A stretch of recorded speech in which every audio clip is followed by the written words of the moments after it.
देश मेरा रंगरेज ये बाबू।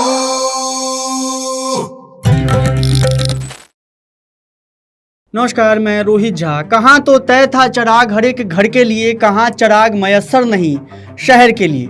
कहाँ तो तय था 15 लाख हर गरीब के लिए और कहाँ 15 लाख करोड़ का घोटाला पूरे शहर के लिए। 90 के दशक का हर्षद मेहता स्कैम याद है आपको? हर्षद मेहता ने बैंकिंग सिस्टम की खामियां और नकली बैंक रसीदों का इस्तेमाल करके बैंकों से हजारों करोड़ रुपए निकलवाए और उस पैसे को शेयर बाजार में लगाया था। पत्रकार सुचिता दलाल ने इस घपले को जब उजागर किया था तब ये घोटाला करीब 4000 करोड़ का था। उस वक्त की नरसिम्हा राव सरकार की खूब आलोचना हुई, संसद में हंगामा हुआ, यहां तक की खबरें आई कि हर्षद मेहता और नरसिम्हा राव के बीच पैसे का लेन देन भी हुआ था।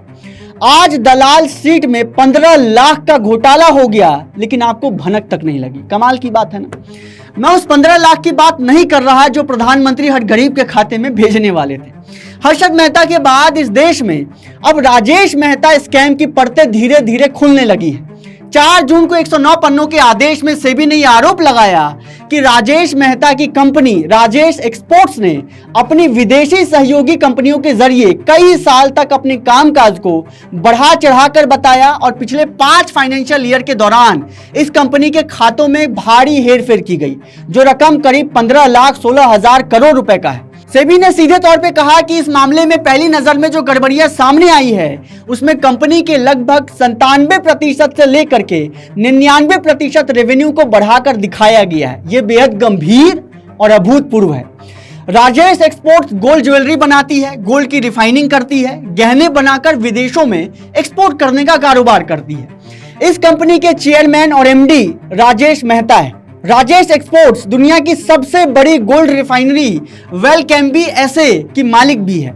सेबी के खुलासे के बाद कंपनी का शेयर 5% के लोअर सर्किट पर लॉक हो गया, यानी बाजार में सिर्फ बेचने वाले थे, कोई खरीदार नहीं था। सेबी ने फिलहाल राजेश मेहता पर शेयर बाजार में ट्रेडिंग करने पर अंतरिम रोक लगा दी है।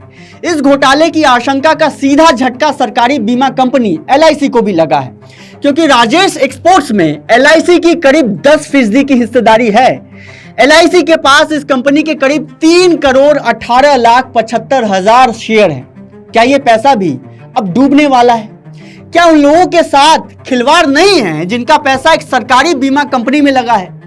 शेयर बाजार में निवेश बाजार के जोखिमों के अधीन है, लेकिन क्या निवेशक का जोखिम इस बात का भी होना चाहिए कि कहीं कंपनी का कारोबार ही कागजों पर तो नहीं चल रहा? कम समय में ज्यादा फायदा मतलब धोखा, इसीलिए किसी भी स्कीम में इन्वेस्ट करने से पहले उसकी अच्छी तरह जांच कर ले। एक LIC जैसी संस्था जिसके पास विश्लेषकों की पूरी फौज होती है, जिसके पास रिसर्च की पूरी व्यवस्था होती है, वह भी ऐसी कंपनी में बड़ी हिस्सेदारी लेकर बैठी है जो सालों से 15 लाख करोड़ का घोटाला कर रहा है। तो सोचिए, फिर छोटे इन्वेस्टर्स को तबाही से आखिर कौन बचाएगा? सवाल तो यह भी पूछा ही जाना चाहिए कि देश के वित्तीय सिस्टम में इतना बड़ा खेल इतने सालों में कैसे चलता रहा। वो साल दूसरा था जब 2G से लेकर के कोलगेट स्कैम तक में जनता सड़कों पर आ जाया करती थी। भ्रष्टाचार के आरोपों पर प्रधानमंत्री से प्रेस कॉन्फ्रेंस में सवाल पूछे जाते थे। ये साल भी दूसरा है जब 15 लाख करोड़ का घोटाला सामने आने के बाद मेन स्ट्रीम मीडिया में एक हेडलाइन तक नहीं बनता। खबर बस इतनी भर नहीं है कि लाखों निवेशकों का पैसा डूबने वाला है और सरकार सोई रहती है। खबर यह भी है कि राजेश एक्सपोर्ट्स पर केनरा बैंक का करीब 509 करोड़ रुपए का कर्ज बकाया है, बताइए।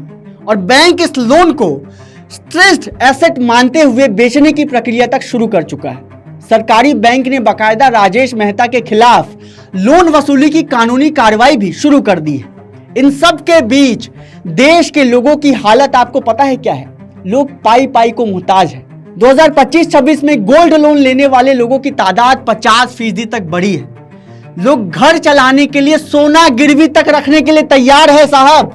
और इधर सोना एक्सपोर्ट करने वाली कंपनी देश में 15 लाख करोड़ का घपला करके बैठी।